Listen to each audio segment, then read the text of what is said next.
अस्सलाम वालेकुम, good morning. New Pakistan के साथ मैं हूं नबीहा इजाज खान और मैं हूं आपके साथ अनवार खाबर। सबसे पहले हम बात करेंगे वज़ीर आज़म पाकिस्तान शहबाज शरीफ की, जो कि गैर मुल्की दौरे पर बरतानिया पहुंच चुके हैं। वज़ीर शहबाज शरीफ खुसूसी तैयारे में अपने वफ्द के हमरा इस दौरे पर रवाना हुए हैं। वज़ीर आज़म शहबाज शरीफ ने हफ्ते को बरतानवी हुकूमत की दावत पर बरतानिया के बादशाह की ताजपोशी की शाही तकरीब में शिरकत के लिए वहां पर पहुंचना था। बिल्कुल अहम ये एक दौरा है। वज़ीर आज़म मियां शहबाज शरीफ लंदन में मौजूद साबिक वज़ीर आज़म मियां नवाज शरीफ और अपने भाई से भी मुलाकात करेंगे और अपोजिशन के साथ होने वाले मुज़ाकरात पर नवाज शरीफ को एतमाद में लेंगे। गोई मुझे मुज़ाकराती अमल है बज़ाहिर तो नाकाम ही हो चुका है, लेकिन देखते हैं आगे आगे होता है क्या, क्योंकि हर दिन पाकिस्तानी सियासत में हर दिन एक तब्दीली हम देख रहे हैं। यह भी कहा जा रहा है कि इस बात का इम्कान है कि वज़ीर आज़म मियां शहबाज शरीफ वतन वापसी से काबिल तुर्किया और सऊदी अरब भी जाएं, ताकि जो हतमी प्रोग्राम है वो भी सामने, अभी तक तो सामने नहीं आया। अच्छा अनवार, इंटरेस्टिंग बात यहाँ पे ये है कि जो हमारे यहाँ पे मुज़ाकरात या जो मुलाकातें हो रही हैं वो नाकाम हो रही हैं और जो एक क्योस या जो बहरानी कैफियत है वो ख़त्म नहीं हो रही, लेकिन जो हमारे दूसरे दौरे हैं वो बड़े। लेकिन कहा यही जा रहा है कि फाइनल अप्रूवल लेने के लिए अब वज़ीर आज़म शहबाज शरीफ लंदन भी जा रहे हैं, जहां वो नवाज शरीफ से मुलाकात करेंगे और इन मुज़ाकराती अमल के हवाले से उन्हें एतमाद में भी लेंगे, उनको तमाम तर ब्रीफिंग भी इस हवाले से देंगे, क्योंकि नवाज शरीफ साहब भी हक में नहीं थे कि ये मुज़ाकरात होने चाहिए। किसी किस्म की गारंटी वो नहीं देना चाहते थे कि जो मुज़ाकरात इमरान खान की टीम से हो रहे हैं। बहरहाल आगे बढ़ते हैं और पाक भारत ताल्लुकात में एक अहम पेशरफ्त है, वो भी आपके साथ शेयर करते हैं। वज़ीर ख़ारजा बिलावल भुट्टो ज़रदारी आज एक रोज़ा दौरे पर भारत जाएंगे और अभी से हम देख रहे हैं कि भारतीय मीडिया में बहुत ज़्यादा हलचल मच गई जब से ये खबर सामने आई कि बिलावल भुट्टो शंघाई ताउन तंजीम के वज़ीर ख़ारजा इजलास में शिरकत के लिए गोवा पहुंचेंगे, जहां बिलावल भुट्टो SCO इजलास के साइडलाइन पर अहम मुलाकातें भी करेंगे। और यह अहम बात यह है कि पाकिस्तानी वज़ीर ख़ारजा 12 साल बाद भारत का दौरा कर रहे हैं। बिल्कुल अहम ये खबर है, आपके साथ शेयर करें अहम दौरे के हवाले से। और इसके बाद उन्होंने जो वज़ीर ख़ारजा बिलावल भुट्टो ज़रदारी हैं 27 अप्रैल 2022 को अपने उन्होंने ओहदे का हलफ लिया था। डिटेल्स ये हैं कि उन्होंने 17 ममालिक के 30 दौरे भी किए इस पूरे अपने टेन्योर में, जिसमें से 13 इनफरादी दौरे हैं। वज़ीर आज़म मियां शहबाज शरीफ के हमरा उनके 7 अहम दौरे हैं। अच्छा ये भी बताएं कि वज़ीर ख़ारजा ने अमेरिका के 5, मुत्तहिदा अरब अमारात के 3, चाइना, जर्मनी, स्विट्ज़रलैंड, सऊदी अरब, उज़्बेकिस्तान के साथ साथ दीगर एक लंबी तवील फहरिस्त है जहाँ उन्होंने दौरे। बात ये थी इन तमाम दौरों की कि वो जो तमाम भी अखराजात हैं वो बिलावल भुट्टो ज़रदारी अपनी जेब से अदा कर रहे हैं। बहरहाल भारत में शंघाई ताउन तंजीम के वज़ीर ख़ारजा के इजलास में बिल्कुल बिलावल भुट्टो भारतीय मीडिया के लिए एक अहम मौजू बन चुके हैं। वो कब पहुंचेंगे, किस किस से मिलेंगे और क्या मुलाकातें वहां पर तय हैं। भारतीय मीडिया को जो है वो पल पल की खबर अभी से उन्होंने बताना शुरू कर दी है। तो वज़ीर ख़ारजा पाकिस्तान बिलावल भुट्टो ज़रदारी इजलास से पहली खबरों की जीनत बन चुके हैं। गोवा कब पहुंचेंगे, जयशंकर के अशाइये में शरीक होंगे या नहीं, बहुत सवालात जन्म ले रहे हैं, क्योंकि इससे पहले हमने देखा था कि बहुत ही तल्ख किस्म की स्टेटमेंट्स भी बिलावल भुट्टो ज़रदारी के सामने आई थी। बुचर ऑफ गुजरात कहा था उन्होंने नरेंद्र मोदी को, और अब उन्हीं की सरजमीन पर जा रहे हैं। भारतीय मीडिया पर भी एक तजस्सुस का माहौल है कि क्या बिलावल दोबारा से उसी तरह के अल्फाज इस्तेमाल कर सकते हैं। तो उनके वज़ीर आज़म एक रिवायती दौरा है और इसका कोई नतीजा नहीं निकलना, तो फिर तो ये इतना खबरों की जीनत नहीं बनेगा। लेकिन देखना ये है कि इस अहम के बाद जो नतीजा है इस मुलाकात का या इस दौरे का, इस टूर का, वो क्या निकलता है, क्या डेवलपमेंट होती है। बहरहाल ये तो हमने आपको अपडेट किया 2 अहम शख्सियात के अहम दौरों से मुतल्लिक। प्रोग्राम में आगे बढ़ते हैं और नजर डालेंगे अब ऑन टॉप स्टोरीज। सियासतदानों में इत्तेफाक ना हो सका, तमाम उम्मीदें अदालत से वाबस्ता। इमरान की पेशी टांगें फिर जवाब दे गईं, तानों की भरमार। पाकिस्तान श्रीलंका के नक्शे कदम पर। 3 करोड़ का केला और चाय ज्यादा पीने के नुकसानात भी होंगे आज के शो का हिस्सा। सबसे पहले बात करेंगे हुकूमत और PTI के मामलात के हवाले से, जो कि हम डेली ही डिस्कस कर रहे होते हैं। मुज़ाकरात का एक अमल जारी था, लेकिन अदालत और पार्लियामेंट के माबैन जो जारी कशमकश है, दोनों तरफ से यह एतमाद का फुकदान नजर आया। और इसके सबब हमने देखा है कि अहले दानिश भी ये समझते हैं कि मुल्क में जारी जो सियासी तनाव है और इदारों की जो कशमकश है वो एक बड़े बहरान की तरफ यकीनी तौर पर। बिल्कुल, कौमी assembly, Sindh assembly, Balochistan assembly तहलील और फिर एक ही रोज़ इंतखाबात की तारीख पर इतफाक ना होने की वजह से PTI ने मुज़ाकरात ख़त्म करने का जो ऐलान किया था। PTI ने कल मुज़ाकरात के मुतालिक रिपोर्ट सुप्रीम कोर्ट में जमा करवाई, जिसमें सुप्रीम कोर्ट के 4 अप्रैल के मुताबिक इंतखाबात 14 मई को करवाने की बात की गई, जबकि इससे पहले PTI और हुकूमत ने मुल्क में इंतखाबात एक ही दिन करवाने के नुक्ते पर इत्तफाक किया था। अच्छा, अब कौमी असम्बली ने कल एक अहम करारदाद मंजूर की जो कि जमीयत उलमाए इस्लाम की खातून रुकन की जानिब से इनमार पेश की गई और साबिक चीफ जस्टिस साकिब निसार और उनकी जो साहबजादे हैं उनकी फिर मुबैना ऑडियो लीक्स की तहकीकात के लिए पार्लियामेंट की कमेटी के सामने पेश होना पड़ेगा। तो ये बड़ी हैपनिंग है जो कि इस वक्त और ये कहा जा रहा है कि अगर वो पेश नहीं होते तो फिर इस मामले पर गिरफ्तारी भी अमल में लाई जा सकती है। और अब एक 10 रुकनी कमेटी जिसकी सरबराही असलम भुतानी करेंगे वो इस सारे मामले की इंक्वायरी भी करेंगे।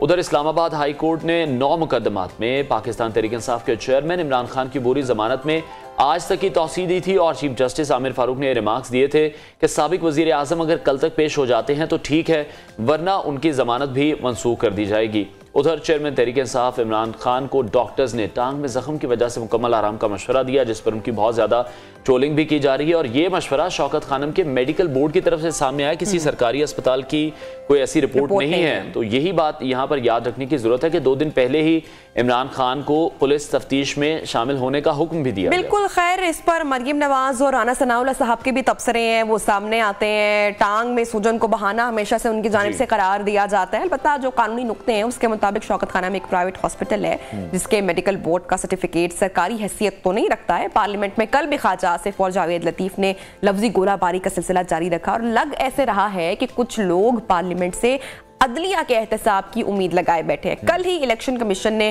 फिर सुप्रीम कोर्ट में पंजाब में इंतखाबात की तारीख के खिलाफ नजरसानी की दरखास्त दायर कर दी और दरखास्त में इलेक्शन कमीशन ने यह मौक़िफ़ इख्तियार किया कि इंतखाबात की तारीख देना सुप्रीम कोर्ट का काम नहीं है। वज़ीर आज़म मियां शहबाज शरीफ अहम दौरे पर 1 हफ्ते के लिए लंदन भी रवाना हो गए। तो ये सारी हैपनिंग और जो थी पूरा निचोड़ कहते हैं ना कि जिस वक्त मुल्की सियासी जो खबरें हैं जो गहमा गहमी चल रही है वो हमने नाज़रीन आपके साथ शेयर किया। इस हवाले से मज़ीद बात करेंगे। सीनियर एनालिस्ट नसीम सिद्दीकी साहब ने हमें ज्वाइन किया है। नसीम साहब, बहुत शुक्रिया आपके वक्त के लिए। तहरीक इंसाफ ने हुकूमत से मुज़ाकरात में मुल्क भर में इंतखाबात एक ही दिन करवाने के नुक्ते पर इत्तफाक किया था। हम शुरू में देख रहे थे और शुरू से बातें भी हो रही थी कि जो मुज़ाकरात हैं ये इनका कोई नतीजा नहीं निकल सकेगा और वही हुआ। तो जो मुज़ाकरात के मुतालिक रिपोर्ट सुप्रीम कोर्ट में अब जमा करवाई गई है उसमें तो ये देखा जा रहा है कि 4 अप्रैल के फैसले के मुताबिक 14 मई को इंतखाबात करवाने की बात ही कर रही है अभी भी PTI।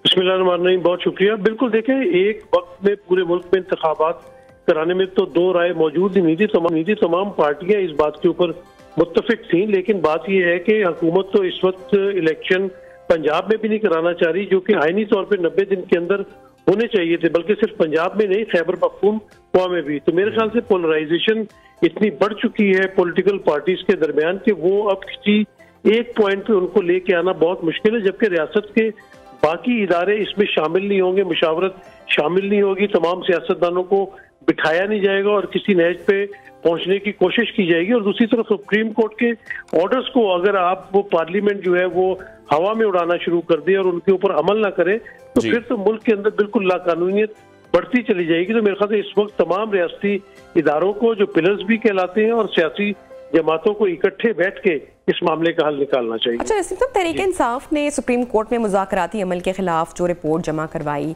उसका मकसद वज़ीर आज़म की नाअहली के ऑप्शन को खुला रखना भी तो हो सकता है।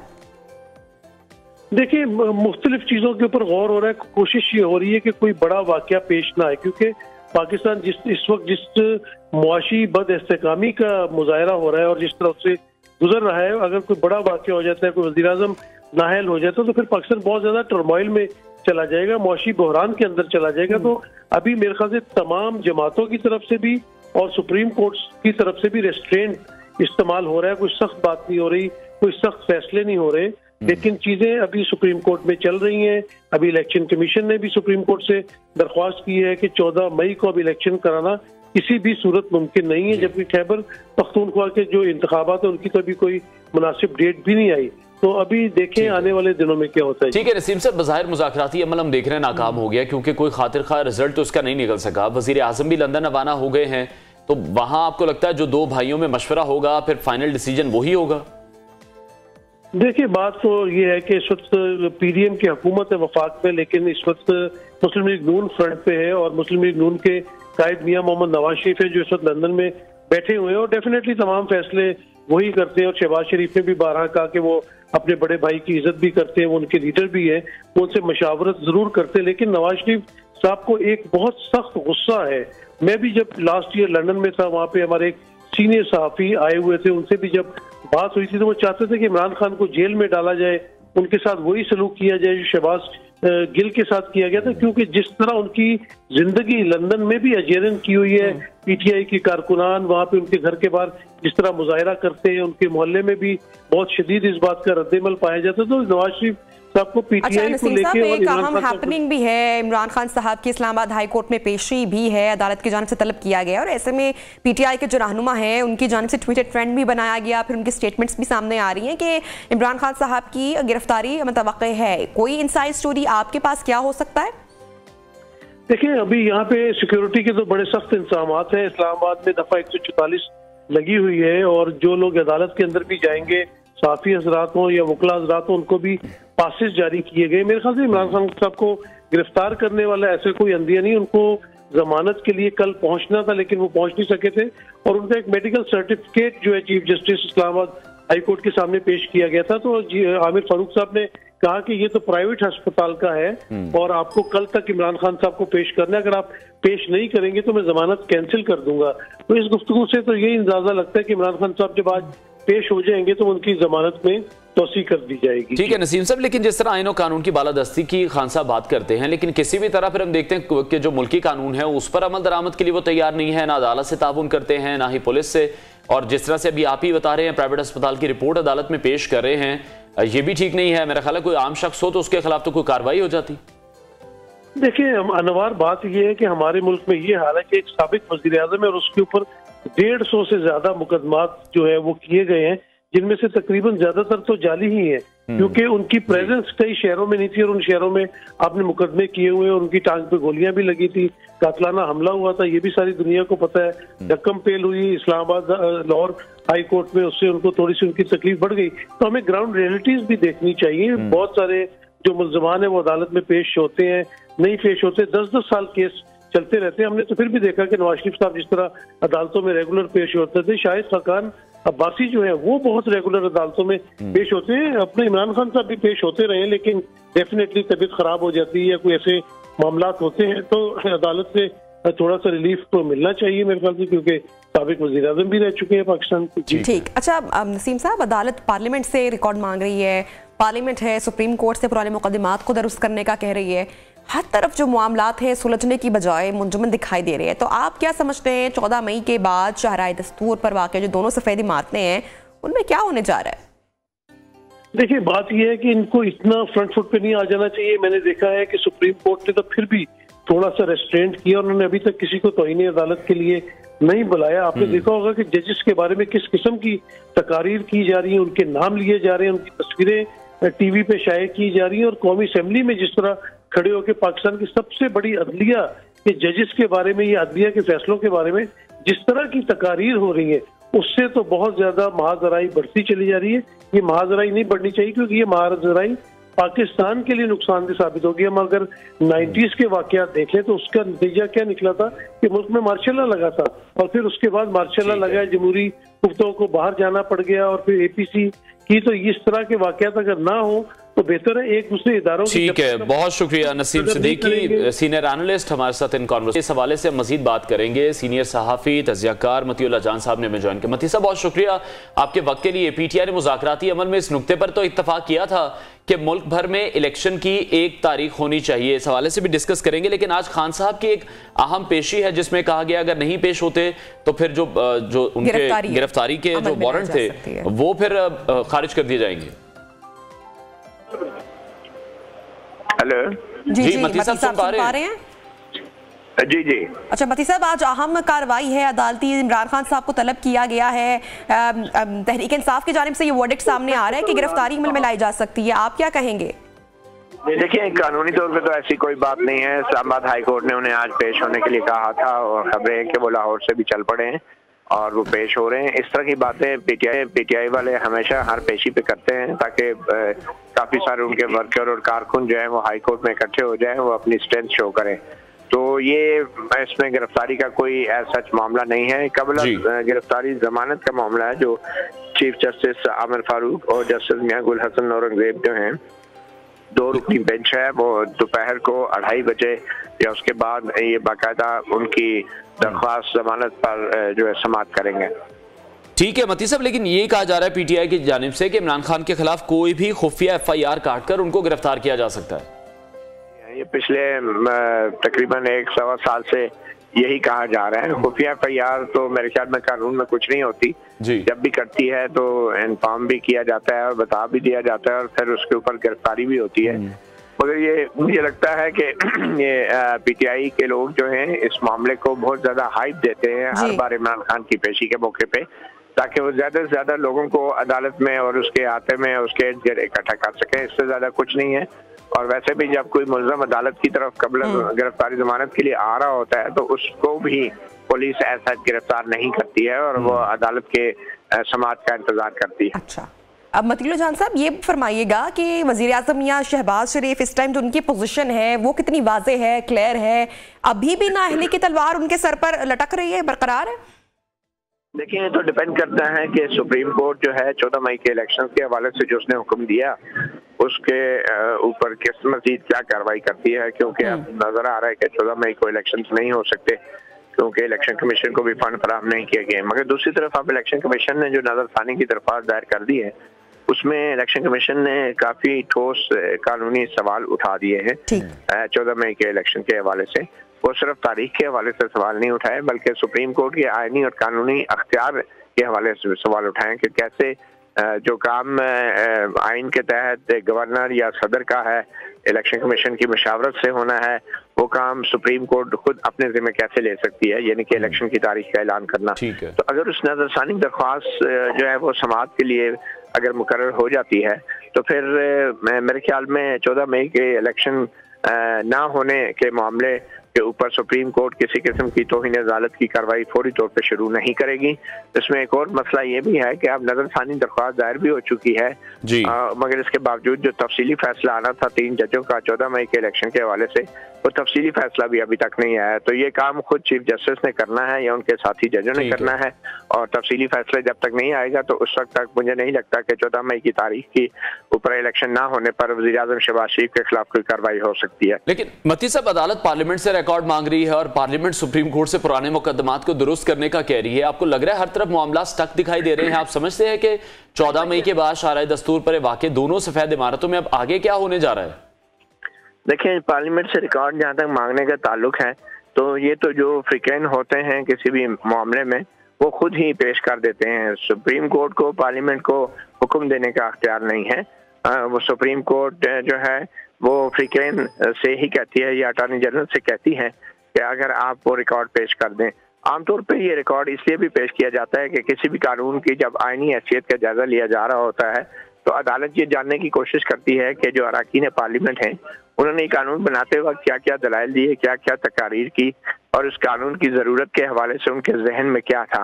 तो ये रिकॉर्ड पहले भी कानून का जायजा लेते वक्त पहले भी जो है उस रिकॉर्ड का जायजा लिया गया है। मगर इस वक्त जो कशीदगी है और चूंकि चीफ जस्टिस उमरता बंदयाल मतनाज़ा हो चुके हैं और उनके साथी जजेस जो हैं 2 जजेस वो भी मतनाज़ा हो चुके हैं तो इस वजह से पार्लियामेंट की तरफ से अब उस तरह का मस्बत रद्द अमल नहीं आ रहा जो कि पहले आया करता था दूसरे मामलात में जब पार्लियामेंट का रिकॉर्ड भी सुप्रीम कोर्ट में आ जाता था। तो अब ये पार्लियामेंट का अख्तियार है यकीनी तौर पे और सुप्रीम कोर्ट इस मामले में पार्लियामेंट को किसी किस्म का कोई हुक्म या हदायत नहीं दे सकती। बहुत बहुत शुक्रिया मतीउल्लाह जान साहब, हमारे साथ इन कॉन्वर्सेशन थे, पूरे मामले पर एनालिसिस रहे थे। नाज़रीन, प्रोग्राम में एक छोटी सी ब्रेक लेते हैं, ब्रेक के बाद आपको ज्वाइन करेंगे। स्टे विद अस।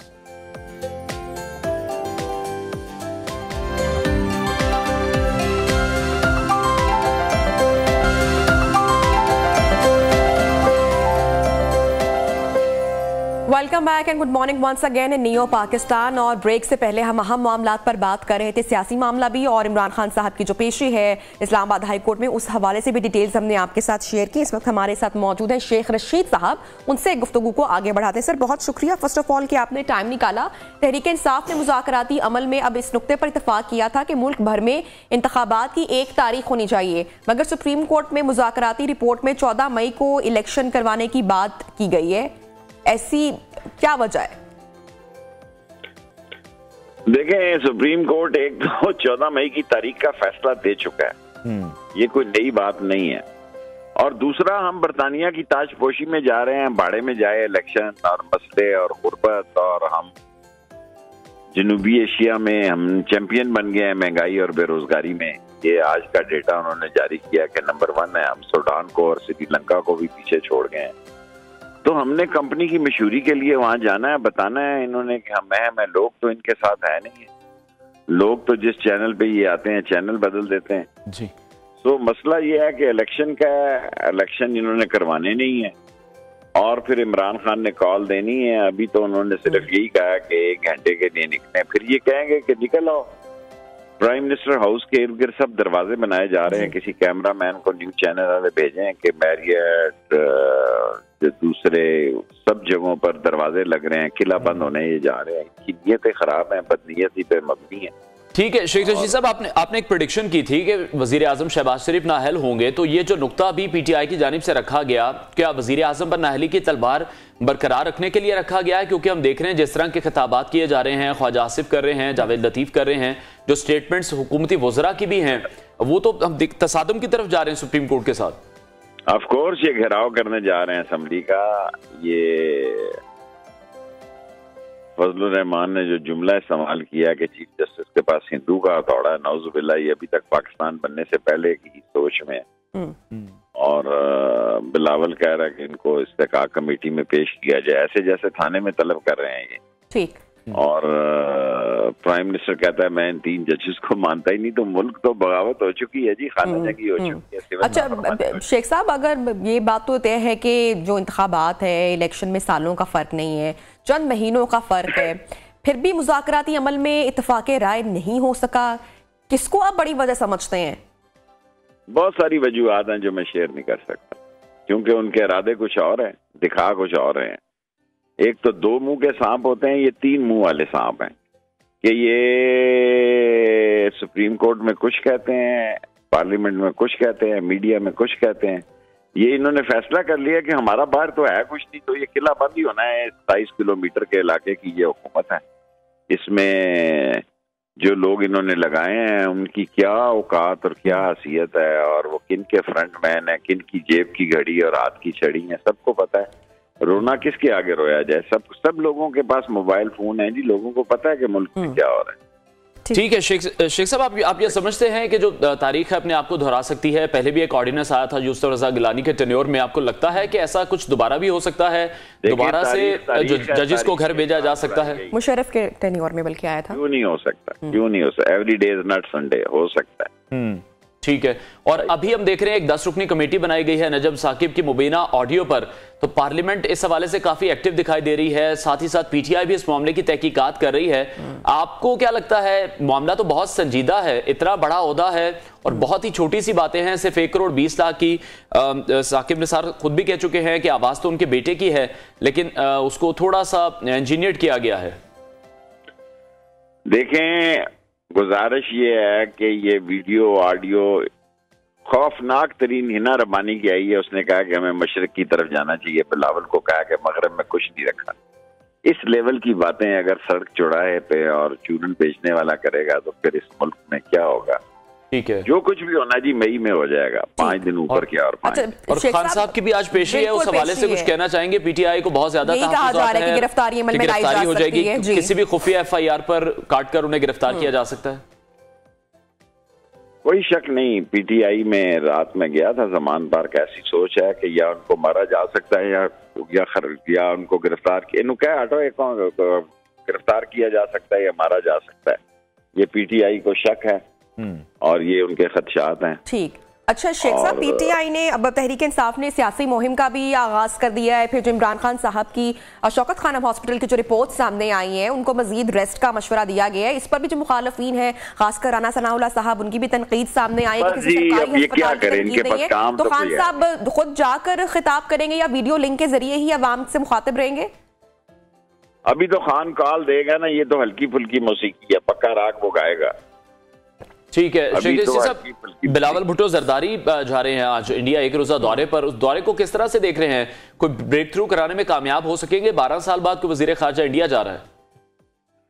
देखें, बिलावल भुट्टो ऐसे मुल्कों में भी गया कि मुझे नक्शा देखना पड़ता है ये मुल्क कहाँ वाक़ है। मेरी इस उम्र और 16 वजारतें मैंने की हैं, मैंने ऐसे मुल्कों के नाम नहीं देखे कि उनको प्रमोट किया जा रहा है, उनकी प्रमोशन की जा रही है, कंपनी की मशहूरी के सारे राग अलापे जा रहे हैं और अंदर से कुछ नहीं है।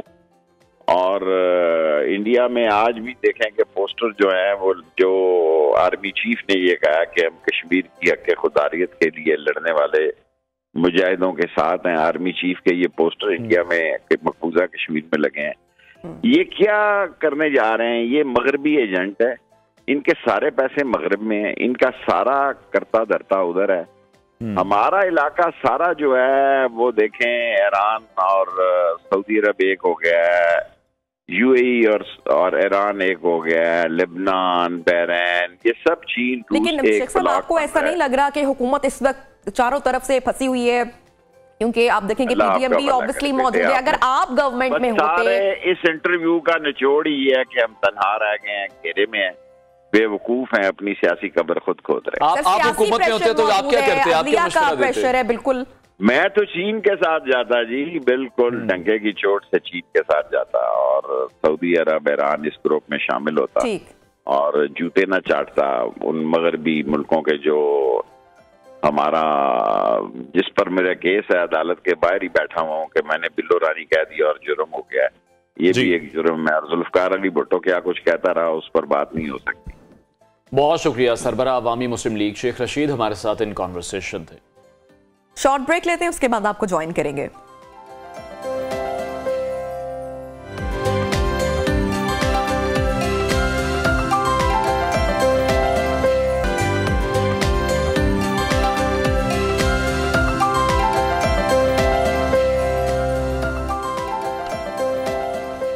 Welcome back. और पाकिस्तानी क्रिकेट शायकीन के लिए सबसे अच्छी खबर यह है कि पाकिस्तान ने फाइनली 12 साल बाद वनडे सीरीज में न्यूजीलैंड को शिकस्त दे दी है। कल का मैच जो हुआ है, पाकिस्तान ने तीसरे वनडे में भी न्यूजीलैंड को 26 रन से शिकस्त देकर ये 5 मैचेस की जो सीरीज है उसमें फैसलाकुन बर्तरी हासिल कर। सिर्फ ये, अब जो अगले 2 मैचेस हैं अनवार, ये देखिए सीरीज तो पाकिस्तान अब न्यूजीलैंड से जीत चुका है, लेकिन पाकिस्तान की जो रैंकिंग है इस वक्त हमारी टीम की, वो अपग्रेड करने के लिए जो अगले 2 मैचेस हैं उसमें जीतना बड़ा अहम है, बड़ा इंपॉर्टेंट है और ये बड़ा एक इंटरेस्टिंग मौका पाकिस्तान के पास होगा, क्योंकि सीरीज तो देखिए हम जीत चुके हैं, लेकिन कहीं पर भी इजी हमें नहीं होना है। उससे पाकिस्तान की जो वर्ल्ड वाइड जो रैंकिंग है उसमें काफी अच्छा होगा, फर्क पड़ सकता है। 288 रन का ताकुब किया मेहमान टीम ने और सिर्फ 261 रन बनाकर पवेलियन लौट गई, जिसमें शाहीन आफरीदी, नसीम शाह और वसीम जूनियर ने 2-2 खिलाड़ियों को आउट किया। अगर बैटर्स की बात करें तो इमामुल हक ने बहुत अच्छी बैटिंग की है, 90 रन उन्होंने बनाए हैं। 100 नहीं हो सका। बाबर आजम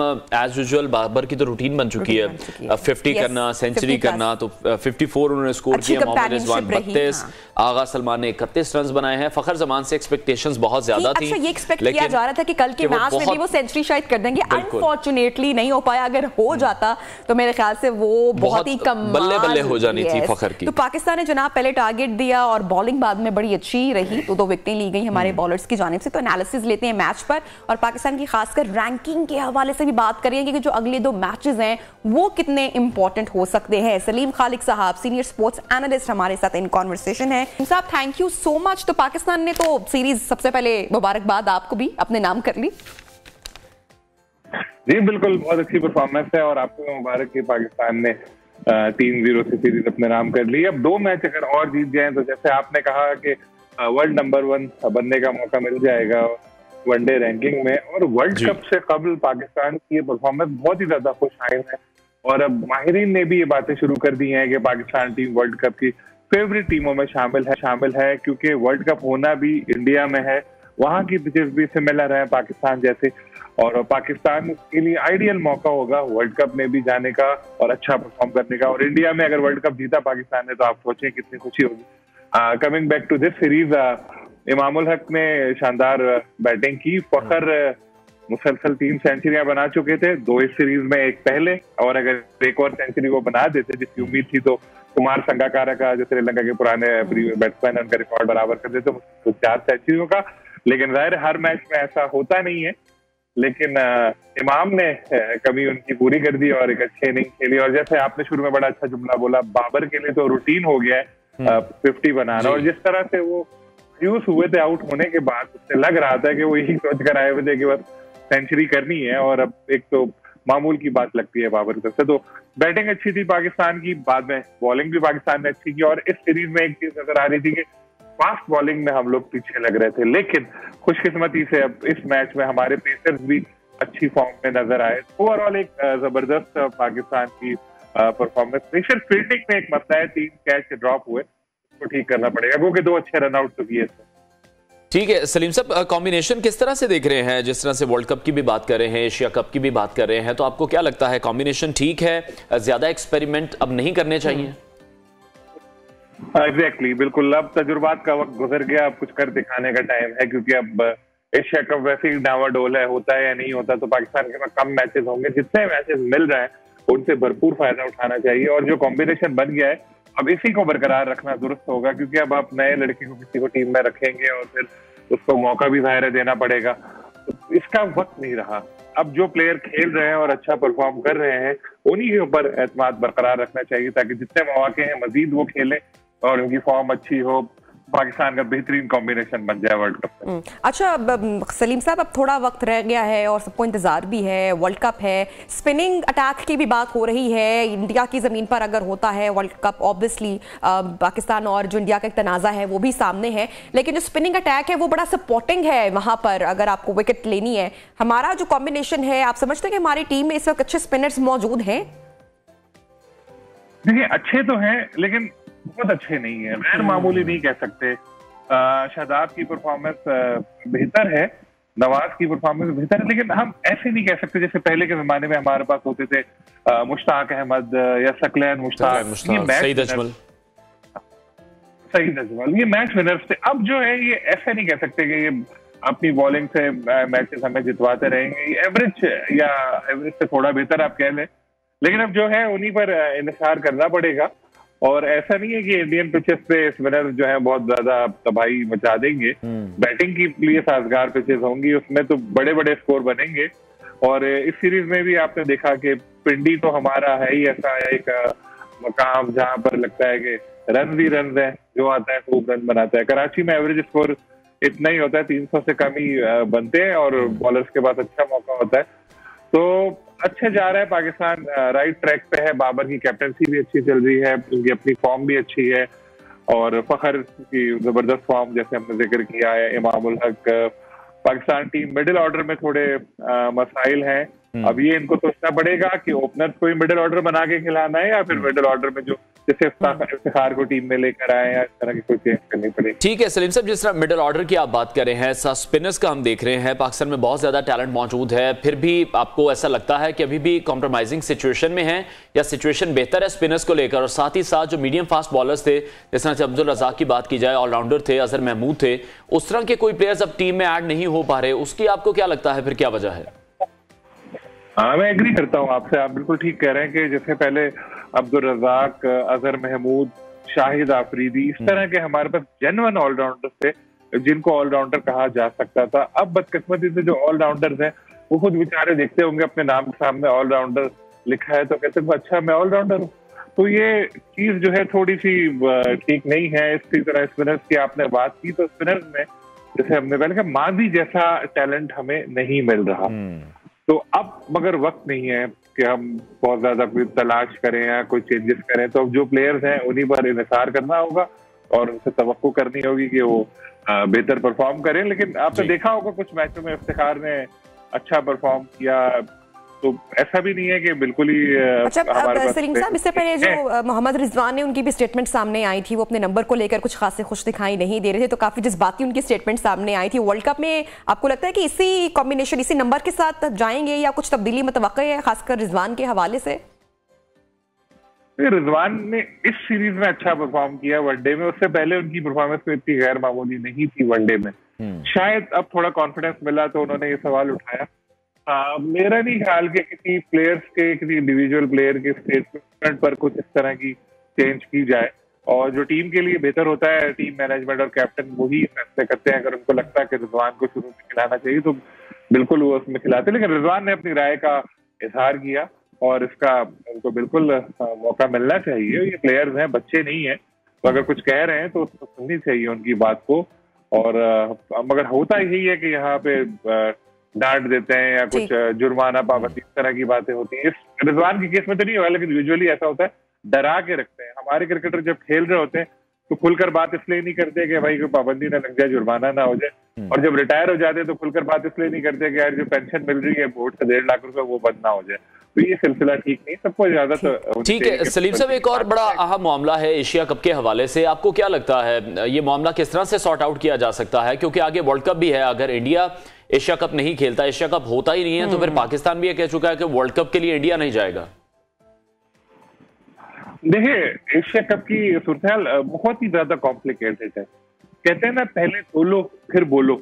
रमीज राजा साहब ने बहुत किसी पंजाबी फिल्म के हीरो की तरह भड़के मार दी, फिर नजम सेठी साहब को भी उस चीज को आगे बढ़ाना पड़ा। अगर वो नहीं करते ऐसा तो लोग कहते हैं कि यार रमीज अच्छा था, सेठी साहब उल्टा चले गए, तो उन्होंने भी इस तरह की बातें कर दी। लेकिन अगर हम ग्राउंड रियलिटीज देखें। सलीम खालिक साहब हमारे साथ इन कॉन्वर्सेशन थे, बहुत शुक्रिया आपने टाइम दिया। अच्छा, यहाँ पे ये भी बड़ा इंपॉर्टेंट है कि जो पिछली मैनेजमेंट थी वो बाबर के लिए बड़ी सपोर्टिव रही। जो मौजूदा मैनेजमेंट है, ये भी बात हो रही थी बाबर के प्रेशर के हवाले से, कप्तानी हटाने के हवाले से, तो I think this is the time कि हमें सपोर्ट भी करना चाहिए अपनी टीम को। ब्रेक लेते हैं, ब्रेक के बाद आपको दोबारा ज्वाइन करेंगे।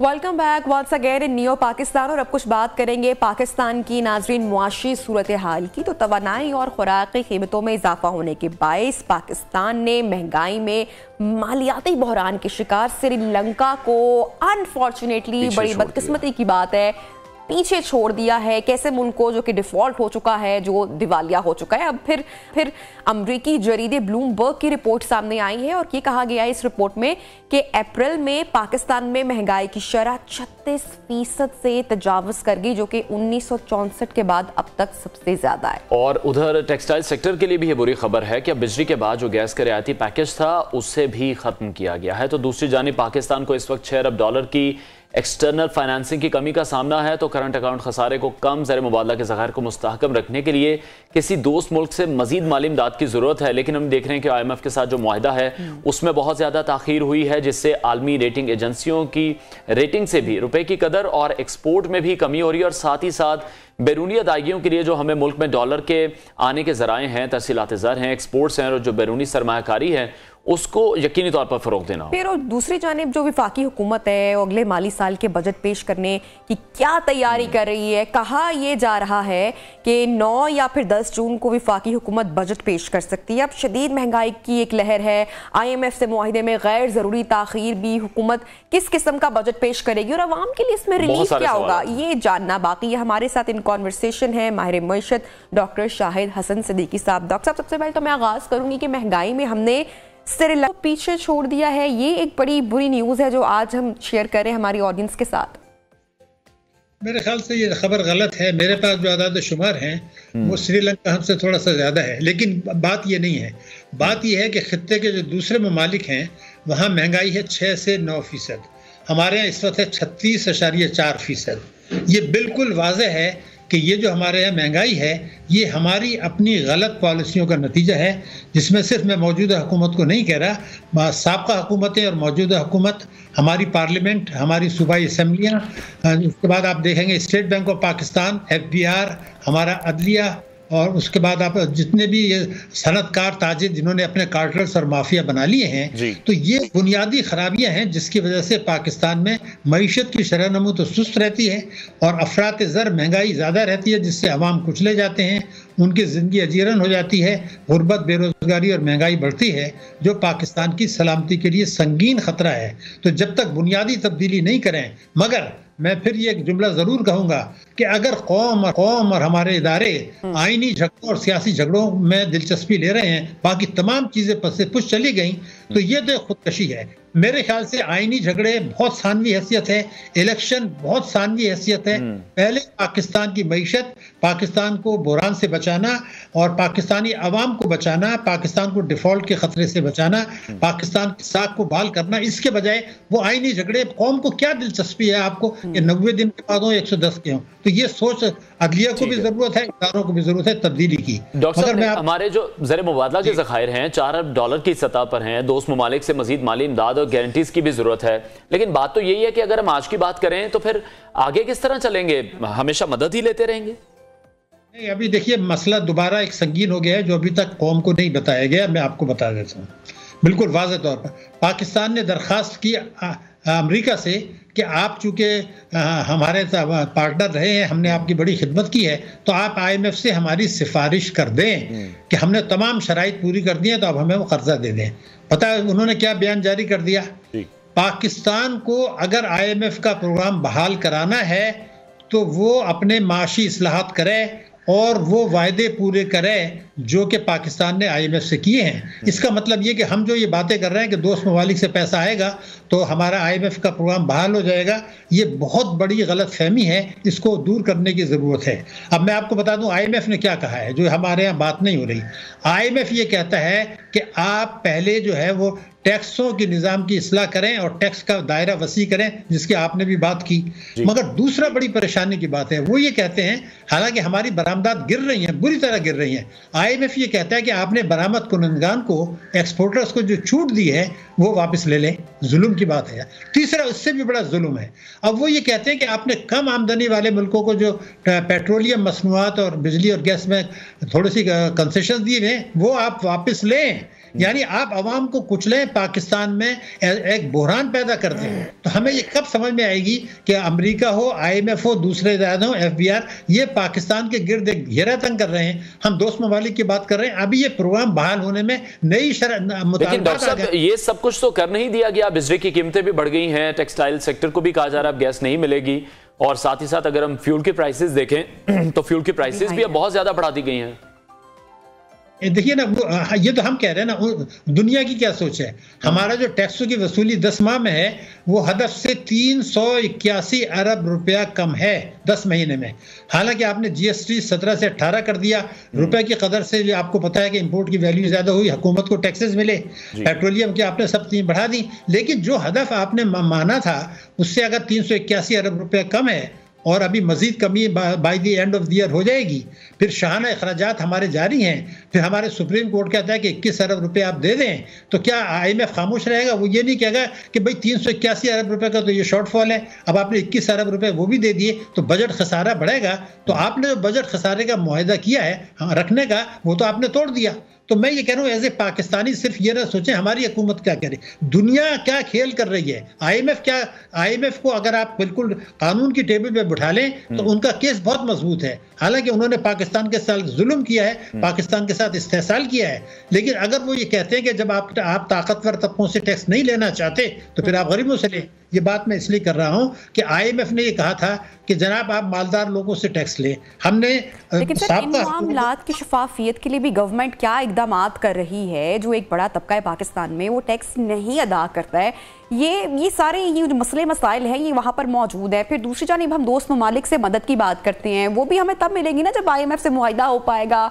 अगर खासतौर पर वर्ल्ड बैंक की बात करें, एशियन डेवलपमेंट बैंक की बात करें, ये अब आपकी बात बिल्कुल सही है कि जब तक IMF का प्रोग्राम बहाल नहीं होगा चीन के अलावा आपकी कोई मदद अब मजीद नहीं करेगा, नंबर 1। लेकिन मैं आपको एक बात बता दूं, मैंने आपसे कहा हमारा केस कमजोर है। बजट में आप चले जाइए, जून 2022 में जो बजट पेश किया गया था उसमें बजट में क्या कहा गया था जिसको पार्लियामेंट ने अप्रूव किया है, वो ये है कि पाकिस्तान में 3000 अरब रुपया सालाना टैक्स की चोरी हो रही है। हम ये टैक्स की चोरी रोक के आमदनी बढ़ाएंगे। अब टैक्स की चोरी तो नहीं रुकी, लेकिन मैं ये कहना चाहता हूँ चलिए हुकूमत ने नहीं टैक्स की चोरी रोकी बल्कि बढ़ाई, लेकिन ये जो अपोजिशन एहतजाज कर रही है मैं उनसे भी पूछना चाहता हूँ कि आपने मुंह से कभी एक जुमला ये निकला कि टैक्स की चोरी रोकें, क्योंकि आप भी नहीं लेना चाहते, आप भी टैक्स की चोरी रोकना नहीं चाहते, आप भी टैक्स एमनेस्टी देना चाहते हैं। तो ये जो सोच हो गई है तीनों बड़ी पार्टियों की और फौजी हुकूमतें जो माजी में रही हैं कि वो इस्लाह करने के लिए तैयार नहीं है। ताकतवर तबकों को बरात दें, आवाम को कुचलें और जो है वो मईशत को तबाह बर्बाद कर दें। मैं अगर आपको ये बताऊं कि जैसे 6 से 9% महंगाई चल रही है बांग्लादेश और भारत में, उनका ग्रोथ रेट 6.5% है। हमारे लोगों को शायद पता नहीं, इस साल हमारा ग्रोथ रेट मनफी होने जा रहा है, नेगेटिव होने जा रहा है। तो इसका क्या असर 2025 में 2024 में होंगे? मैं आपको बता दूं महंगाई है 2024 ग्रोथ रेट की आपने तेरे फर्क की बात की है, ये इसलिए ना कि जो दूसरे मुल्क हैं वहां पर काम हो रहा है, वो तरक्की कर रहे हैं। हमारा इन्हिसार क्या सिर्फ दोस्त ममालिक से फंड्स लेने पर या मदद लेने पर ही है? क्या प्रोडक्शन हो रही है? कौन सी ऐसी चीजें हैं कि हम ट्रेड में आगे बढ़े हों? कौन सी ऐसी चीजें जिसमें हम एक्सपोर्ट कर पा रहे हो? तो यहाँ पर तो इन पूरे मामलात में फुकदान दिखाई दे रहा है। तो कैसे ग्रोथ रेट हमारा कैसे बढ़ेगा? देखिए, आपने बड़े अहम नुकात उठा दिया। मैं अगर आपको एक फिगर दे दूं, अगर 100 रुपए की जीडीपी है, 100 रुपए की, तो भारत एक्सपोर्ट करता है $21। अगर हमारी 100 रुपए की जीडीपी है तो हम एक्सपोर्ट करते हैं 9, यानी भारत हमसे 2.5 गुना कर रहा है। लेकिन हम कहाँ आ गए हैं? जाली तरसीलात में। भारत में $100 के जीडीपी पर जो रेमिटेंस आ रही है वो आ रही है $3 से कम, और हमारे यहाँ 9, यानी जाली रेमिटेंसेस मिला के हमारी रेमिटेंसेस भारत के मुकाबले में जीडीपी के तनाजुब से 3 गुना और बरामदात 1/3। यानी अब पहले हमारे जब हम पढ़ा करते थे, हम ये बात करते थे कि पाकिस्तान में दूध में पानी मिलाया जा रहा है। अब काफी अरसे से देख रहा हूँ, तहरीक इंसाफ के दौर में भी यही हुआ, आज भी यही हो रहा है कि हम जो है पानी में दूध मिला रहे हैं। ये है आग से खेलना, इसलिए कि बरामदात नहीं बढ़ रही है। अगर मैं बताऊं अमली तौर पर हम 2014 की सतह पर हैं आज बरामदात में, हालांकि हर हुकूमत कहती है अपने मौजूद दिखाया, और कुछ मुल्कों में बरामदात 2014 से दुगनी हो गई। हम तो अभी तक जो है ना 2014 की सतह से भी पड़े हुए हैं, तो बरामदात नहीं बढ़ रही हैं। और एक जो बर्बादी करके गए थे इमरान खान साहब, मैं बताऊं पाकिस्तान की तारीख में पहली दफा हुआ कि रेमिटेंसेस जो हैं वो ज्यादा हैं और बरामदात कम है एक साल में। अब हो क्या रहा है कि 2022 का जो साल था, जिसको IMF ने कहा कि ये तबाही और बर्बादी का साल था, और ये उन्होंने IMF ने कहा कि ये जिम्मेदारी आती है PTI की हुकूमत पर, क्योंकि उन्होंने $80 अरब की इंपोर्ट्स कर दी जो एक साल में $24 अरब ज्यादा थी। मेरी अहम बात बता रहा हूँ, उसकी वजह से $48 अरब का आपका तिजारती खसारा हुआ, जो 9/11 के वक्त $1.5 अरब हुआ करता था। तो अगर आपका $48 अरब का तिजारती खसारा है और आप उसको $31 अरब की रेमिटेंसेस से पूरा कर रहे हैं, तो रेमिटेंसेस से तो महंगाई बढ़ती है, एम्प्लॉयमेंट नहीं आती। तो रेमिटेंस तो सरमाया, ये आग से खेल रहे हैं, ये स्कैंडल कर रहे हैं। तो तमाम हुकूमतें बिल्कुल डॉक्टर साहब, क्योंकि हम देखते हैं जब भी कोई नई गवर्नमेंट आती है वो तो ये कहती है कि बस डिफॉल्ट होने जा रहे थे, हम आगे, हमने बचा लिया। और वैसे अगर बजट की हम बात करें, बजट पेश होने में भी कुछ ही दिन रह गए, आप क्या देखते हैं हुकूमत के पास जिस तरह से मामला डिस्कस कर रहे हैं, तो हुकूमत के पास तो अभी भी इस बजट में अवाम को देने के लिए कुछ नहीं है? ज्यादा तवक्कुआत, एक्सपेक्टेशंस नहीं होनी चाहिए अवाम को? कोई खास रिलीफ तो नहीं दे सकेंगे? नहीं, देखिए मैंने आपसे बताया कि हमारी महंगाई की शरह जो है ऊंची रहेगी अगले साल, और शायद हमारा जो वो ग्रोथ रेट है वो 2-2.5% से ज़्यादा नहीं होगा। लेकिन बदकिस्मती ये है कि जब आप एक हुकूमत को चारों तरफ से दबा रहे हैं, कभी कहते हैं जी कल पता नहीं है हुकूमत रहती कि नहीं रहती, अब आप ये बताइए वो कैसे मुश्किल फैसले करेगी? कोई इदारा, कोई अपोजिशन, पार्लियामेंट, क्या हमारी जो है वो इदारे, क्या सुप्रीम कोर्ट ये कह रही है कि 183(4) के तहत में खाली जो है इलेक्शन की बात नहीं करनी है, आवाम के मुफाद की बात करनी है? वो तो इलेक्शन की बात कर ही नहीं सकते। मैं आपको रिकॉर्ड पे बता रहा हूँ as a student of law, 184(3) में उनको बात ये करनी थी मुफाद आम्मा। ये जो केस होता है, मैं लीगल पोजिशन आपको बता रहा हूँ, कानून तोड़ने का, जो आइन तोड़ा जा रहा है 90 दिन में नहीं, वो आप 184(3) में सुन ही नहीं सकते। तो मेरे आपसे गुजारिश ये है कि बजट में किसको दिलचस्पी है? आपको पता है कि तहरीक इंसाफ ने क्या कहा है कि जी केयर टेकर्स बजट पेश कर दें। अरे भाई, खुदा के गजब से डरो, अगर वो पेश करेंगे तो पास कौन करेगा? IMF उसको नहीं मानेगा, दुनिया मेरे मुल्क का मजाक उड़ाएगी। तो हम अपने मुल्क का जो तमाशा बना रहे हैं कि आप केयर टेकर्स बजट पेश कर दें, कभी किसी ने सुना है? तो क्या केयर टेकर्स जो है वो डे टू डे काम के लिए आते हैं बजट पेश करने? और बजट को अप्रूव कौन करेगा? तो यानी अपने सियासी मुफाद के लिए अगर हम इस हद तक आगे चले जाएं और कौम उसको बर्दाश्त करे, कौम उस पर नफरत का इजहार नहीं कर रही कि यार तुम इंतजार के लिए कह रहे हो कि बजट केयर टेकर्स कर दें, तो ये क्या बजट होगा? और ये आपका जून का खत्म हो रहा है प्रोग्राम, अब उसके बाद अगली हुकूमत का क्या होगा, क्या नहीं होता। तो मैं ये कह रहा था कि किसी को ये परेशानी है, अवाम कुचले जा रहे हैं, तरक्की की दौड़ में हम पीछे हैं। 2024-25 में अमेरिका और FATF हमारे घेरा तंग करने वाले हैं, हमारे जौहरी प्रोग्राम को खतरे में लाने वाले हैं, हमारे दफाई बजट को खतरे डालने वाले हैं, हमारे मुदाखलत करेंगे। गवर्नमेंट की अगर इस वक्त सिचुएशन का जायजा लिया जाए, तमाम मामलात पर आप बड़ी गहरी नजर रखते हैं, मामलात को डिटेल में जानते हैं गहराई से, गवर्नमेंट के पास क्या ऑप्शंस मौजूद हैं? बजट खसारा अपनी जगह, आईनी बहरान अपनी जगह, मुआशी क्राइसिस अपनी जगह, क्या कर सकती है गवर्नमेंट? प्लान मौजूद है उनके पास या तरजीहात नहीं है? आप क्या समझते हैं? देखिए, बात ये थी कि पाकिस्तान में जो ताकतवर माफियाज हैं वो खुल के कहते हैं कि जो हुकूमत ये इस्लाहात की कोशिश करेगी हम उसको गिरा देंगे, और ये बिल्कुल यकीनी है। मुशर्रफ पूरी फौजी ताकत के साथ इस्लाह करने के लिए निकले और वो फिर अपनी फौजियों को वापस बुला लिए कि सर्वे मत करें। तो जब हर आदमी हुकूमत टैक्स एमनेस्टी देती है, एक हुकूमत इस वक्त जिसके पीछे अदालतें भी पड़ी हुई हैं, जिसके पीछे अपोजिशन भी पड़ी हुई है, हर किस्म के झगड़े हैं, IMF भी पड़ा हुआ है और इलेक्शन सर पर हैं, अब उससे आप ये तवक्को करें कि ऐसे मुश्किल फैसले करें जो कभी माजी में नहीं किए गए, तो मेरे ख्याल से गलत है। अगर इस हुकूमत को कुछ करना है तो सुप्रीम कोर्ट में जाके यही कहे कि जनाब ये 184(3) में जो आप केस लिख के बैठ गए हैं, ये तो आपका इख्तियार नहीं है, किसी पार्टी की हिम्मत नहीं है कि इस्लाह करे। आपको अगर कुछ कौम की खिदमत करनी है तो पहले आप ये कहें कि कानून बना के लाओ, बजट जो होगा इन कवानीन के तहत बनेगा कि हर किस्म की आमदनी पर टैक्स होगा, मईशत को दस्तावेजी बनाएंगे, तालीम का बजट बढ़ाया जाएगा। ये शराइत सुप्रीम कोर्ट को बताएं कि अगर आपको कौम की खिदमत करनी है 184(3) में, तो आपकी जिम्मेदारी ये है। इलेक्शन को वक्त पे होना या नहीं होना 184(3) में कवर नहीं होता।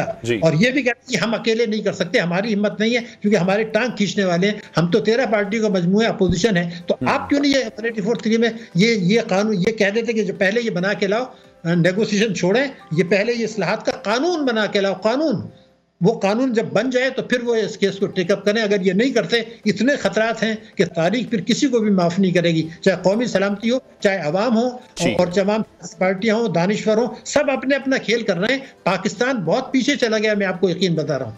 ये सारे जो हमारी पॉलिसीज हैं, मैं लिख के दे सकता हूँ बहुत सारी टैक्सों की। आइन पाकिस्तान से मुतसादी में, आइन की शिक 3 से मुतसादी में, आइन की शिक 4 से मुतसादी में, 37, 38, 227 से, वो किसी को नजर नहीं आता। वो क्यों नहीं सुप्रीम कोर्ट लेता कि भाई ये हो क्या रहा है, टैक्स एमनेस्टी आप क्यों ला रहे हैं? बल्कि मैं अगर आपको ये बताऊं, सुप्रीम कोर्ट में रिकॉर्ड पे बता रहा हूं, मेरी जिम्मेदारी, साकिब निसार ने अपने इख्तियारात से तजावुज करते हुए, जो उनके पास पावर्स नहीं थी, टैक्स एमनेस्टी को कहा कि हमें इसमें कोई एतराज नहीं है, कौमी दौलत लूटी हुई बाहर रख लो। आपको किसने इख्तियार दिया सुप्रीम कोर्ट को 184(3)? तो जब वो लूटी हुई दौलत को सपोर्ट करने के लिए अगर सामने आए, तो मेरा मुल्क और मेरे 24 करोड़ अवाम वो किसके पीछे जाएंगे, कहां जाके रोकेंगे, आप मुझे बताइए। ठीक है, बहुत शुक्रिया माहिर रमेश। डॉक्टर शाहिद हसन सिद्दीकी हमारे साथ इन कॉन्वर्सेशन थे, आपका बहुत शुक्रिया। तो नाज़रीन, प्रोग्राम में आगे बढ़ते हैं और एक बड़ी इंटरेस्टिंग न्यूज आपके साथ शेयर करते हैं। दुनिया का सबसे महंगा केला खा लिया गया और आप भी हैरत में मुब्तला होंगे कि इसको दीवार पर टेप के साथ चिपकाया गया और एक तालिबे इल्म ने नाश्ता नहीं किया था और दीवार पर चिपके खेले को जब उसने देखा तो हैरत की बात यह है कि ये कोई मामूली नाज़रीन केला नहीं था, बल्कि जिसकी कीमत है अनवार, कैन यू इमेजिन, $1,20,000 बिल्कुल, जो कि पाकिस्तानी कितने बनते हैं? 3 करोड़ से ज्यादा ये रकम बनती है। और ये एक आर्ट पीस था और जिसका जो सियोल के लियो म्यूजियम ऑफ आर्ट में मौजूद था, जहां उसे एक दीवार से टेप के जरिए चिपकाया गया था, जो कि सियोल नेशनल यूनिवर्सिटी के एक तालिब इल्म ने भूख की वजह से खा लिया है। और उस तालिब इल्म पर बाद में क्या बीती होगी, किस तरह से उनकी अकाउंटेबिलिटी हुई होगी, भूख लगने के बाद बिल्कुल कि भूख लगने के बाद उन्होंने इस केले को खा लिया। तालिबी आर्टिस्ट के इस फन पारे को कॉमेडियन का नाम दिया गया था, जो कि दिसंबर 2019 में अमेरिका के एक नीलाम घर में $1,20,000 में फरोख्त हुआ। बिल्कुल, वैसे ये केला कई बरस पुराना नहीं, बल्कि इसे हर 2 या 3 दिन के बाद ऑब्वियसली नए केले से तब्दील किया जाता, रिप्लेस किया जाता ताकि वो खराब ना हो। लेकिन ये खबर बड़ी वायरल हुई है ऑन सोशल मीडिया। इतना महंगा केला, आई मीन दुनिया में क्या क्या हो रहा है। यहाँ पर हम दोस्त ममालिक से मदद तलाश रहे हैं और करोड़ों रुपए के केले दीवार पर चिपकाए जा रहे हैं। और बाद में उन्होंने छिलका भी उसी तरह से उसको एक नए आर्ट पीस की शक्ल दी है। मेरे ख्याल से अब इस खबर के बाद ब्रेक ही बनती है। बिल्कुल, ब्रेक लेते हैं और ब्रेक के बाद आपको दोबारा ज्वाइन करेंगे। बराह रास्त आपके लिए चलते हैं। सराजुल्लाह के इस वक्त सुप्रीम कोर्ट के बाहर मीडिया से गुफ्तगू कर रहे हैं। कोशिशों का यह फ़ायदा हुआ कि बिलाखिर सुप्रीम कोर्ट ने भी एक चांस, एक मौका दिया सबको।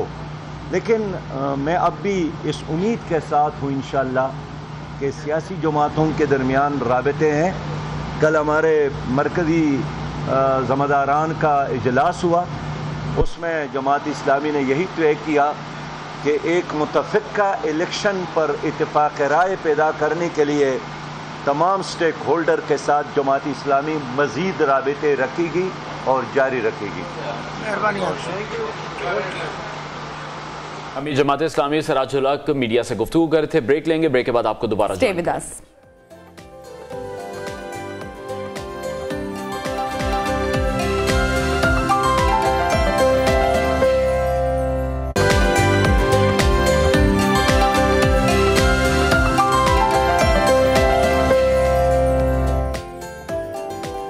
Welcome back. और आज हम बात करेंगे उस मशरूब की जो कि पाकिस्तान में नहीं बल्कि मेरा ख्याल है दुनिया भर में ही यकसा तौर पर पसंद किया जाता है। हाँ जी, यहीं पर मौजूद है, हम दोनों ही पी रहे थे। चाय का शुमार उन मशरूबात में किया जाता है जिसके लोग बहुत ज़्यादा दीवाने हैं, बहुत ज़्यादा फैंस हैं।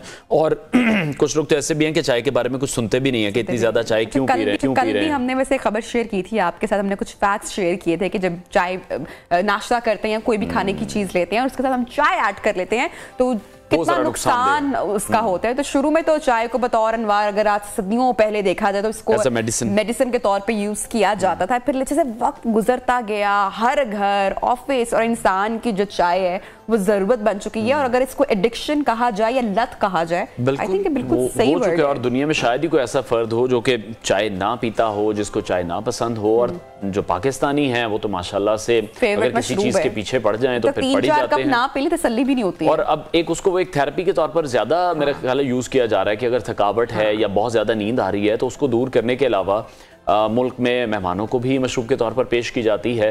लेकिन जो सेहत के माहिरीन है वो ये कहते हैं कि अगर चाय की एक मुनासिब मिकदार, हालांकि कोई भी ऐसी चीज़ हो जिसकी आप क्वांटिटी एक्सीड कर जाते हैं वो फिर आपके लिए नुकसानदेह है। तो चाय का भी इसी तरह से है कि अगर एक मुनासिब मिकदार में आप बढ़ जाते हैं और दिन के अंदर उसको इस्तेमाल करते हैं तो फिर तो ठीक है। अगर आप एक्सीड कर जाते हैं तो फिर उसके नुकसानात भी मौजूद हैं। तो वो कहते हैं ना कि हर चीज़ की जो ज्यादती होती है वो नुकसान का बायस बनती है। तो हम पाकिस्तानी नाज़रीन सुनिएगा जरा, जो फैक्ट्स हैं वो ये हैं कि सालाना 84 अरब रुपए की चाय पी जाते हैं। अगर मेरे ख्याल से अनवार हम ये चाय सारी कॉम स्किप कर दे तो काफी सारे जो हम ठीक हो जाएगी जिस पे हम डेली डिस्कस करते हैं कि we are going to be as a default country. तो ये सेहत के लिए कितनी फायदेमंद है, कितनी नुकसानदेह है। गेस्ट हमारे साथ मौजूद हैं। जोहा, सबसे पहले तो ये मैं जानना चाहूंगी कि हम चाहे नाश्ता हमारा अधूरा है चाय के बगैर, लंच लेते हैं तो लंच के फौरन बाद कुछ लोग, मैं सबकी बात नहीं करी, उनको चाय चाहिए होती है। तो बाकी बातों पर तो बाद में आएंगे, लेकिन ये विद मील्स चाय का जो एक लत है या आदत है ये वाकई कितनी नुकसानदेह है? बिल्कुल नबिया, बहुत ज़्यादा नुकसानदेह है। चाय में हमारे पास टैनिन्स मौजूद होते हैं बेसिकली, और इसके अलावा भी दीगर स्मॉल सब्सटेंसेस हैं जो न्यूट्रिएंट्स के एब्जॉर्प्शन को रोक देते हैं। हम खाना खाते हैं पेट भर के और उसके बाद हम चाय पी लेते हैं पेट को और सेटिस्फाई करने के लिए, हमारा मील कंप्लीट हो गया। So this is very unhealthy.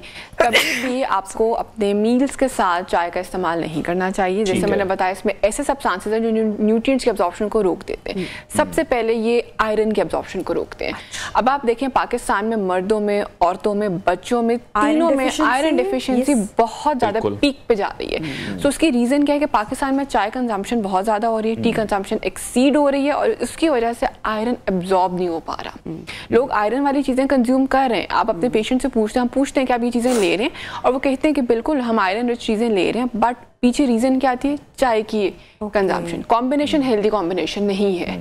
जब आप चाय के साथ कोई भी आयरन से भरपूर गोश्त ले लेते हैं, अंडा ले लेते हैं, जीरो एब्जॉर्ब होता है वो। जैसे नाश्ते में अंडा पराठा या कुछ देर के बाद भी, मतलब दिन में लिया हुआ? अच्छा नहीं, उसमें मैं बताती हूँ। फॉर एग्जांपल जैसे नाश्ते में पाकिस्तान में अंडा पराठा फेमस नाश्ता है, ठीक है, चाय पराठा भी फेमस है, ठीक है, लेकिन चाय पराठा का एक सेपरेट चीज आ जाती है। लेकिन अभी हम जैसे आयरन की बात कर रहे हैं तो उसमें ये हो जाएगा कि अंडे की एब्जॉर्प्शन चाय के साथ नहीं होती। होती, ठीक है। अगर आप 1.5 घंटे के वक्फे के बाद चाय कंज्यूम करते हैं तो उस पर कोई असर नहीं। बड़ा ही इंटरेस्टिंग मेरे ख्याल से इस पर मज़ीद डिस्कशन करते हैं, लेकिन एक अहम खबर है, ब्रेकिंग शेयर करते हैं अपने नाज़रीन के साथ। इमरान खान और बुशरा बीबी के इद्दत के दौरान निकाह के खिलाफ केस, ओन चौधरी को बतौर गवाह तलबी की दरख्वास्त इस वक्त मंजूर कर ली गई है, जहां इस्लामाबाद की मकामी अदालत ने महफूज फैसला भी सुना दिया है और इद्दत के दौरान निकाह के केस में ओन चौधरी बतौर गवाह पेश होंगे। अहम खबर है आपके साथ शेयर कर रहे हैं। इमरान खान और बुशरा बीबी के इद्दत के दौरान निकाह के खिलाफ केस के हवाले से ये अपडेट है जो आपके साथ शेयर कर रहे हैं। ओन चौधरी को बतौर गवाह तलबी की दरखास्त मंजूर कर ली गई है। इस्लामाबाद की मकामी अदालत ने महफूज फैसला सुना दिया है और इद्दत के दौरान निकाह के केस में ओन चौधरी को बतौर गवाह पेश किया जाएगा। अदालती फैसला, महफूज अदालती फैसला, उसकी डिटेल्स अब सामने आ गई हैं।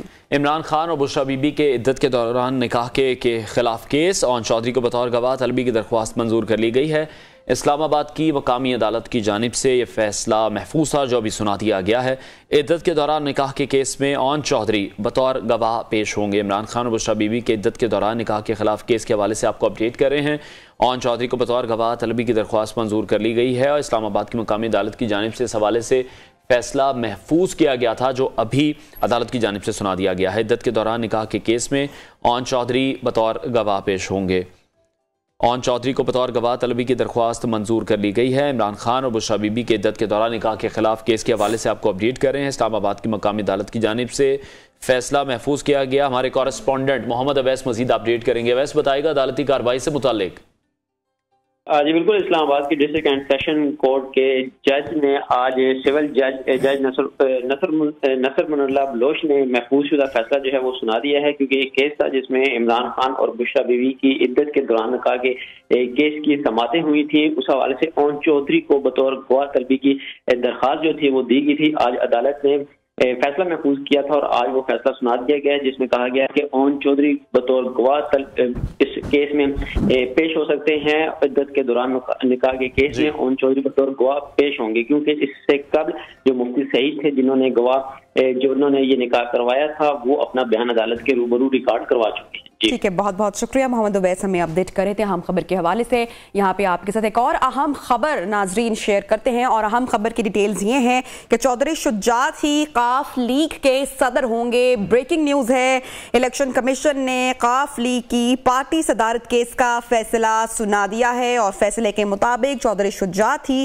काफ लीग के सदर होंगे। इलेक्शन कमीशन ने काफ लीग के आइन में तरमीम को कलअदम करार दे दिया है। चौधरी शुजात ही मुस्लिम लीग काफ के सदर होंगे और अभी इलेक्शन कमीशन की जानिब से काफ लीग की पार्टी सदारत केस का फैसला भी सुना दिया गया। इसकी मजीद डिटेल्स भी लेंगे। अभी आपको बताएं कि चौधरी शुजात ही मुस्लिम लीग काफ के सदर होंगे। इलेक्शन कमीशन की जानिब से काफ लीग की पार्टी सदारत केस का फैसला सुना दिया गया है। इलेक्शन कमीशन ने काफ लीग के आइन में तरमीम का कलअदम करार दे दी। अहम खबर है आपके साथ शेयर कर रहे हैं। चौधरी शुजात ही काफ लीग के सदर होंगे। शराज अहमद शिराजी हमारे कॉरेस्पॉन्डेंट, उनसे मजीद डिटेल्स लेंगे। जी शराज, बताइएगा, केस का फैसला सामने आ गया है, क्या डिटेल्स है? देखिए, बिल्कुल इलेक्शन कमीशन ने काफ लीग पार्टी सदारत केस का जो है फैसला आखिरकार सुना ही दिया। चौधरी शुजात हुसैन जो है वो काफ लीग के सदर ही होंगे और इलेक्शन कमीशन ने काफ लीग के आइन में तरमीम का कदम जो है वो करार दे दी है। इलेक्शन कमीशन के हुक्म इम्तना के दौरान आइन तरमीम जो है वो खिलाफ कानून है कि इलेक्शन कमीशन का। इलेक्शन कमीशन ने काफ लीग आइन में तरमीम की चौधरी वजाहत की दरख्वास्त जो है वो खारिज कर दी। चौधरी वजाहत ने दरख्वास्त की थी इलेक्शन कमीशन में कि काफ लीग की सदारत से चौधरी शुजात हुसैन को बरतरफ कर दिया जाए, लेकिन आज मुख्तलिफ समाअतों के बाद इलेक्शन कमीशन ने ये फैसला सुनाई दिया कि काफ लीग के पार्टी सदर जो है वो शुजात हुसैन ही होंगे और इसके अलावा जो दरखास्त थी चौधरी वजाहत की वो दरखास्त खारिज कर दी गई है। जी ठीक है, बहुत बहुत शुक्रिया शराज अहमद शिराजी, आप हमें अपडेट कर रहे थे। एक बार फिर से बात करेंगे, माहिर ग़िज़ाइया ज़ोहा सुहेल ने हमें ज्वाइन किया। ज़ोहा, बहुत शुक्रिया आपके टाइम के लिए। गुफ्तगू को फिर से आगे बढ़ाते हैं। अच्छा, हम चाय के इतने ज़्यादा आदी हो चुके हैं कि लोगों का तो गुजारा ही नहीं होता उसके बगैर। जिस तरह से हम डिस्कस कर रहे थे कि फटीग है, आपको नींद है, थकावट है, उसको दूर करने के लिए अब हमने इसको एक थेरेपी के तौर पर, रेमेडी के तौर पर इस्तेमाल करना शुरू कर दिया है। तो नुकसानात क्या हैं इसके, चाय के, ज़्यादा चाय पीने के? ज़्यादा चाय पीने का सबसे बड़ा नुकसान है नींद की कमी, इंसोम्निया का मसला। जिस तरह से एसिडिटी का भी मसला आ सकता है, लेकिन इंसोम्निया का मसला चाय की कंजम्पशन से बहुत बढ़ जाता है। बहुत से बच्चे ड्यूरिंग स्टडीज़ रात के वक्त चाय का इस्तेमाल बहुत ज़्यादा करते हैं कि हमें नींद ना आए, और जब रात को सारी रात वो जागते हैं तो दिन में उनको नींद आती है फिर। और वो भी नींद कोई हेल्दी नींद नहीं है, क्योंकि हमारा जो नेचुरल की तरफ से क्या स्टेटस है कि हमने रात को सोना है और दिन में जागना है। तो अगर हम लोग ये सेट अपना उल्टा कर देंगे तो हमारी बॉडी ठीक काम नहीं कर पाएगी। अब बच्चे रात सारी जागते हैं, दिन में सोते हैं, क्योंकि रात में नींद नहीं आती है, और नींद को भगाने के लिए वो चाय का इस्तेमाल करते हैं। अच्छा, जैसे कि हमारे यहाँ जो चाय बनाने का तरीका है कि हम टी विद मिल्क लेते हैं, कॉफी विद मिल्क लेते हैं। वेस्ट में आप ट्रेवल करें तो वहाँ पे ब्लैक कॉफी ली जाती है, कॉफी विद मिल्क बहुत कम लोग। एक तो इसी तरह चाय भी जो है, अगर आप जो मुस्लिम कंट्रीज है वहाँ पे ट्रेवल करें तो वहाँ पे सिर्फ चाय का कहवा लिया जाता है, दूध उसमें ऐड नहीं किया जाता। तो फिर क्या फर्क आ जाता है दोनों की कंजप्शन में? और इसमें फर्क इस तरह से आता है कि आप अगर सिंपल कहवा ले रहे हैं ना, तो वो आपको किसी चीज में कोई नुकसान नहीं दे रहा। अब हम यहाँ पर क्या करते हैं कि कंटेंट जब ऐड करेंगे, दूध का कंटेंट जब ऐड करते हैं तो दूध एब्जॉर्ब नहीं होता। ठीक है, कहा यह जाता है कि बच्चों को भी दूध पत्ती बना कर दो, दूध ज्यादा रखो, पानी मत डालो, फायदा होगा। की क्वांटिटी भी, दिस इज वेरी रॉन्ग। दूध को चीनी भी खराब करती है, चाय की पत्ती तो डेड हो गया ना, पत्ती डेड के बाद। और दूसरा अभी एक ट्रेंड हम देख रहे हैं काफी अरसे से पाकिस्तान में, तंदूरी चाय, जाफरानी चाय और मटका चाय, एक लंबी लिस्ट है। तो वो फिर क्या है जिसमें अब चाय में नट्स डाल रहे हैं, ज़ाफ़रान डाल रहा है, इसमें नुकसान मसाले डाल रहे हैं। नुकसान इतना ज्यादा नहीं है अगर आप रिकमेंडेड क्वांटिटी के अंदर कंज्यूम करें। चाय अगर आप 1 कप रोजाना ले रहे हैं और उसमें 1 टीस्पून अगर आप ले रहे हैं चाय की पत्ती, तो वो बिल्कुल ठीक है। बड़े बड़े मग्स रखे होते हैं ना, बड़े बड़े मग्स रखे होते हैं, बड़े बड़े पत्ती के टेबल स्पून रखे होते हैं, सिर्फ 1 टीस्पून। अक्सर पुरानी मूवीज, अगर अनवार, आई एम श्योर आपने भी देखी होंगी, मैंने भी देखी हुई है, तो उसमें जो अक्सर सहाफी दिखाई देते थे पुरानी 70s 80s की, तो उसमें दिखाते हैं कि छोटे छोटे जो ग्लास होते हैं शीशे के, उसमें चाय वो एक ट्रेंड दिखाया जाता है। लेकिन हमारे यहाँ जो घरों का तरीका है वो बड़े बड़े मग्स हैं, बहुत ज्यादा पत्ती का इस्तेमाल। डिहाइड्रेशन की जानिब भी चाय लेकर जाते हैं, जिस तरह से 3 से 4 कप का इस्तेमाल तो किया जाता है। अगर हम 1 कप भी इस्तेमाल कर रहे हैं तो हमें कम से कम फिर अपना जो वाटर इनटेक है वो बढ़ाना है। उसमें इस तरह से कि आपने वेट लॉस के अंदर देखा होगा कि जैसे ब्लैक टी का बहुत इस्तेमाल है, ग्रीन टी का बहुत इस्तेमाल है, और लोग बेतहाशा 3 से 4 कप्स ले लेते हैं, या इवन अब इनके कैप्सूल्स आ रहे हैं कि आप इसको कैप्सूल फॉर्म में लें, आपको वजन में कमी का रिजल्ट नजर आएगा।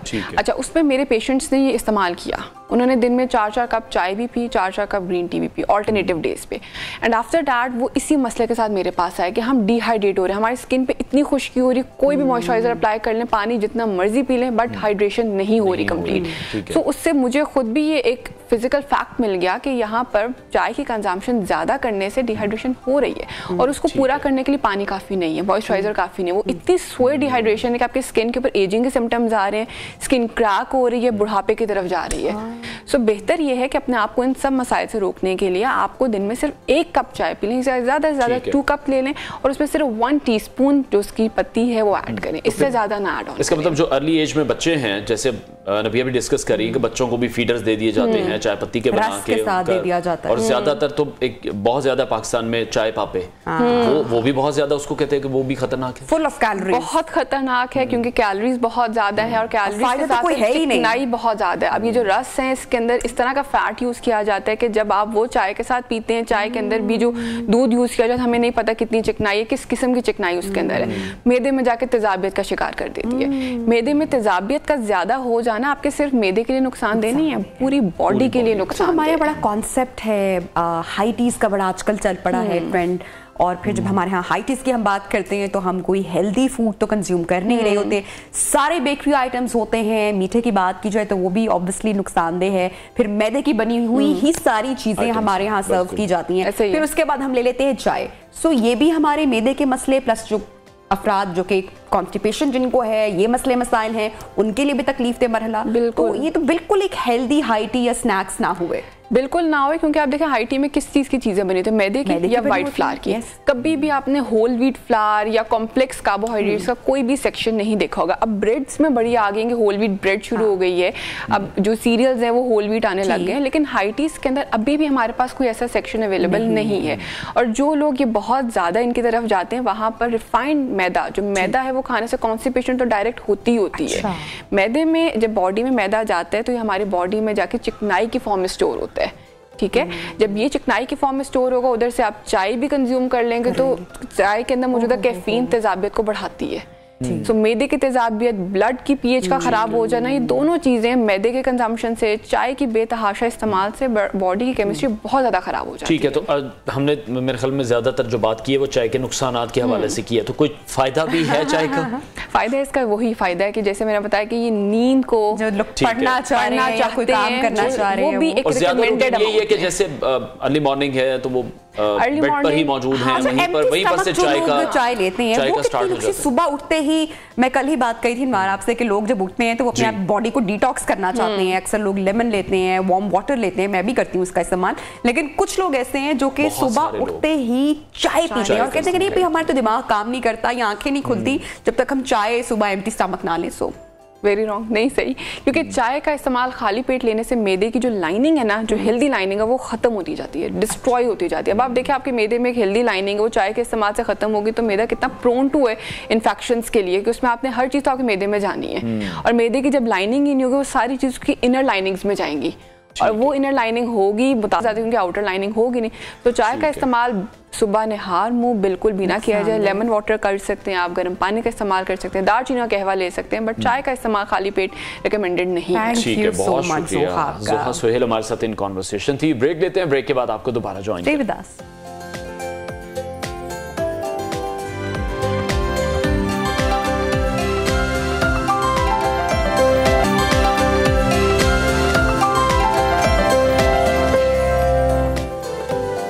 Welcome back and good morning once again. Program का आखिरी हिस्सा है और बड़ी इंटरेस्टिंग न्यूज़ आपके साथ नाज़रीन शेयर करने वाले हैं। दुनिया में जो शहद है वो मुख्तलिफ इक़साम के और कीमतों के दस्तयाब होते हैं, ताहम एक शहद ऐसा है जिसे दुनिया का महंगा तरीन शहद कहा जा रहा है और इस महंगे तरीन शहद का नाम है एल्विश हनी, जो कि इंतहाई नायाब है और ये शहद तुर्किया के ब्लैक सी रीजन में पाया जाता है और इसका टेस्ट भी बड़ा डिफरेंट है। बिल्कुल, अपने मुनफरिद जायके और कीमत की वजह से ये जाना जाता है। इसके अलावा इसे दुनिया का सबसे खालिस शहद भी कहा जाता है। एल्विश हनी को अगर हम पाकिस्तानी करेंसी के हिसाब से देखें तो कीमत जो है वैसे वो मानने में तो नहीं आ रही, लेकिन अब ये कुछ फैक्ट्स हैं जो आपसे शेयर करें कि 9 लाख रुपए पाकिस्तानी फी किलोग्राम इस शहद की कीमत है। और सवाल हमारे ज़हन में भी ये आया था कि भाई इतना महंगा लोगों के लिए ही होगा, और इतना एक्सपेंसिव होने की रीजन भी क्या है? मतलब एक मक्खियों का छत्ता ही होगा ना, वहां से ही शहद उतारते होंगे, लेकिन ऐसा नहीं है, मुश्किल तरीकाकार है। ये शहद तुर्किया के शहर आर्टविन में कायम 1800 मीटर गहराई में वाक़े एक गार से निकाला जाता है, तो जो प्रोसीजर है उसके जो एक्सपेंसेस हैं वो काफी ज्यादा हैं, तो इसी वजह से इसे दुनिया का महंगा तरीन शहद कहा जाता है। इसके अलावा ये शहद सिर्फ साल में एक ही बार अनवार हासिल किया जाता है, बार बार ये नहीं निकल सकता, जिसकी वजह से भी इस शहद की जो कीमत है वो ज़्यादा बताई जा रही है। और इस शहद को ख़ास तौर पर जिसका मुनफरिद टेस्ट है, जायका भी बताया जाता है कि खासा डिफरेंट है, क्योंकि ये शहद आम शहद की तरह मीठा नहीं है बल्कि थोड़ा सा कड़वा है,